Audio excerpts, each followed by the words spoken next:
Hi అండి, అందరికీ నమస్కారం. Welcome to our channel. Andhra special అండి ఆవకాయ, అచ్చ తెలుగు ఆవకాయ అనమాట. ఈ సంవత్సరం అసలు నేను పెడతానో లేదో అనుకున్నానండి. అలాంటిది మొత్తం మీద ఆవకాయ కలిపేశానండి. మూడో రోజు ఆవకాయ అనమాట. చూసారు కదా ఎంత బాగుందో, చాలా పర్ఫెక్ట్గా వచ్చిందండి.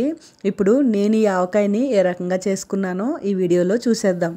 ఈ ఆవకాయకి 15 చిన్న రసాలు తెచ్చుకున్నానండి. మీడియం సైజులో ఉన్నాయన్నమాట. స్వర్ణరేఖ కానీ, రసాలు కానీ, దేశవాళీ కానీ అయితే ఆవకాయకి చాలా బాగుంటుందండి. మనకి ఇక్కడ రసాలు దొరికాయండి, చాలా బాగున్నాయి, మంచి పుల్లగా ఉన్నాయన్నమాట. వాటిని వాటర్తో శుభ్రంగా వాష్ చేసుకుని శుభ్రంగా పొడి క్లాత్తో తుడుచుకోవాలండి. చూసారు కదండి కాయలు ఎంత బాగున్నాయో, పులుపు కూడా అంతే బాగుందన్నమాట. తీసుకున్న 15 కాయలని శుభ్రంగా వాటర్తో కడుక్కుని వీడియోలో చూపించిన విధంగా శుభ్రంగా తుడిచేసుకున్నానండి. ఇప్పుడు వీటిల్ని మార్కెట్కి పంపించి మొక్కలు కొట్టించానండి. మామూలుగా అయితే మనమే తరిగేసుకోవచ్చు, కానీ అవి తరుక్కోవడానికి సరిపడా కత్తిపేట నా దగ్గర లేదండి. అందుకని మార్కెట్కి పంపించి మొక్కలు కొట్టించాను. సమానమైన సైజులో కొట్టించుకున్నాం అనమాట. ఇప్పుడు మనం ఆ ముక్కలన్నింటినీ కూడా బాగు చేసుకోవాలి. దాని మీద ఉన్న జీడి తీసేసి ఆ చిన్న లేయర్ ఉంటుంది కదండి, దాన్ని కూడా తీసేసి శుభ్రంగా తుడుచుకుని పక్కన పెట్టేసుకుందాం. ఇప్పుడు ఆవకాయ కలుపుకోవడానికి సరిపడా ఒక ప్లేట్ని తీసుకుని 3/4 కేజీ కారాన్ని వేసానండి. 1/2 కేజీ ప్యాకెట్ ఫుల్లు, తర్వాత ఇంకొక సగం ప్యాకెట్ కారం వేసుకున్నానండి. 3/4 కేజీ కారానికి కేజీ ఆవగొండ వేసుకున్నాము. మేము కొంచెం ఆవగొండ ఎక్కువే తింటామండి, ఘాటుగా తింటామన్నమాట. అందుకని కేజీ ప్యాకెట్ ఆవగొండ వేసేసాను.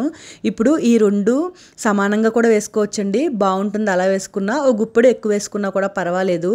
ఇప్పుడు ఉప్పు వేసుకుందామండి. నేను కరెక్ట్గా 1/2 కేజీ ఉప్పు వేసానండి.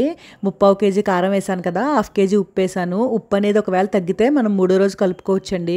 ముందే ఎక్కువ వేస్తే మళ్ళీ తీయలేం కదా. ఇప్పుడు కాస్త పసుపు, కొద్దిగా ఇంగువ, సరిపడినన్ని మెంతులు వేసుకుని ఇప్పుడు ఈ 3 గంటలు కలిసేలాగా బాగా కలుపుకోవాలి. ముందు పొడిగా ఉండగానే ఈ 3 గుండలు కలిపేసుకోవాలండి, బాగా కలుస్తుంది. మనం నూనె అంటూ వేసేస్తే మధ్యలో ఉండలుగా ఉండిపోతుంది. 3 గుండలు కలిసేలాగా బాగా కలుపుకోవాలి. నేను ఈ కారము, ఆవగుండ, ఉప్పు కొలతలు 13 మామిడికాయలకి లెక్కగా వేసానండి.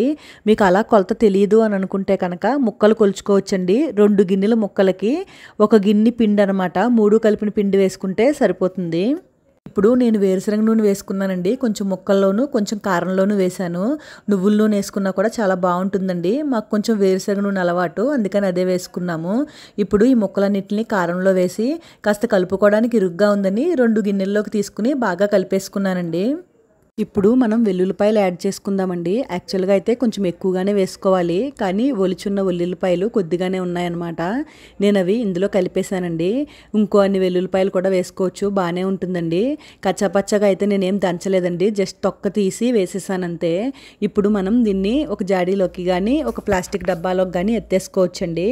మనము డబ్బాలోకి తీసేటప్పుడు అడుగును కూడా కొద్దిగా నూనె వేసుకుని పచ్చడి ఎత్తితే ఇంకా పచ్చడి అనేది అసలు పాడవదండి. మొత్తం పచ్చడంతా కూడా ఈ ప్లాస్టిక్ డబ్బాలోకి పెట్టేశానండి.